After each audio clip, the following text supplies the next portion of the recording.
Howdy folks, welcome back from break. We're going to go over a couple things. First of all, you had references, that was one grade. We're looking for a lot of references that you might be using to add stuff to your pieces.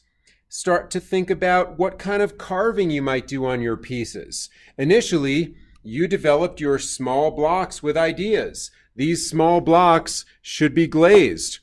You should have them glazed with glaze numbers available.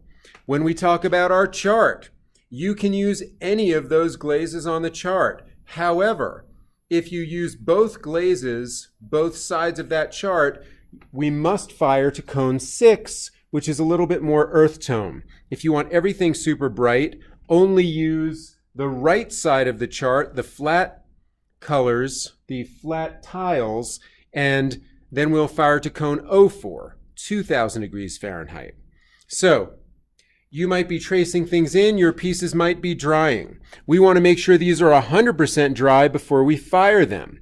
Even stuff that sat out after break, we want to make sure we put it on top of a kiln for one firing to be 100% sure we're not going to break these apart. If you had pieces that came off a little bit, possibly, don't worry about the cracks, don't worry about the extra pieces, we will glue those after. You should have turned in your all blocked up formative assessment. Someone else fills out the bottom. We're looking for their opinion on your work. We're also going to look at our rubric together. This is what we're working towards. Knowledge and understanding, developing skills, thinking creatively, and responding. We want to make sure you're consciously working toward these ideas and grade point objectives. You might be printing, tracing, and developing things that will then be traced on, again, and carved out. Please make sure this stuff looks really good before you let it dry. We want to work towards this stage, then bisque fire stage, then glazing. These are two examples. Which one looks better to you? Let me guess. So here, way too messy.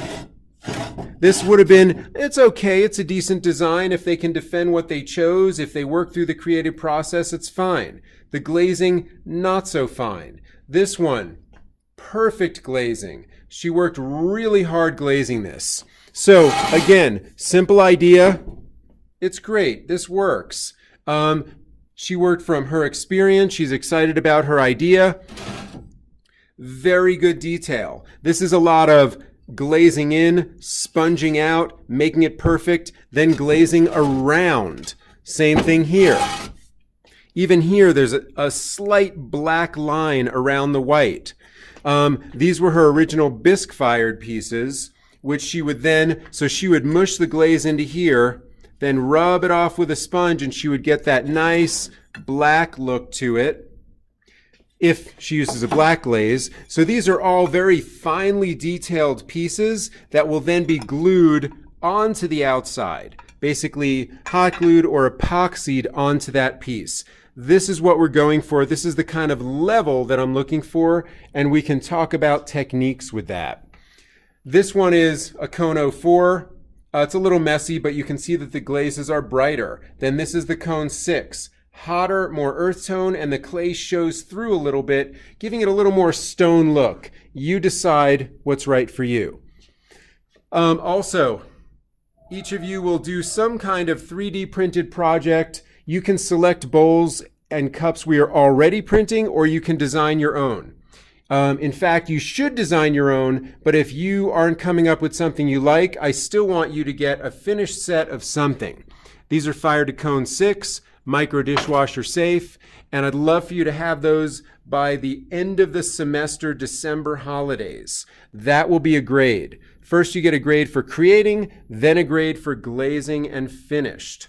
And then I'm hoping we can do a little food critique using all our bowls. We're also going to start talking about thrown bowls. So, thanks for your attention. Welcome back, and we're going to get started.